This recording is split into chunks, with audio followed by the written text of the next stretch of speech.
शून्य तरी पाहिजे नाहीतर 5 तरी पाहिजे, तर त्या संख्येला किती भाग जातो? 5. आता किती मोठी संख्या राहिली?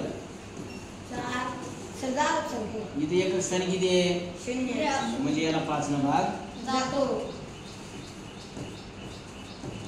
इथे किती आहे? 5. एकक स्थानी 5 म्हणजे याला 5 न भाग जातो. तुम्हाला एखादी गणित पाहून घेऊ आपण. आता हे 8795 याला 5 न भाग जातच का? आपण चेक करू. 5 1 5 1 5. 8 5 गेले 3. 5 7 35. 35. 2 वरून किती येता?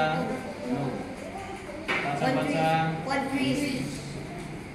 9 5 गेले 4. 0 वरून किती घेतलं? 50. 9 5 50. 5 9 45. भाग गेला की नाही पूर्ण संख्येला? म्हणजे अगदी सोपं आहे का नाही? फक्त लक्षात ठेवायचं एकक स्थानी किती पाहिजे? एक तर 0 पाहिजे किंवा 5 पाहिजे, तरच 5 न भाग जातो की नाही?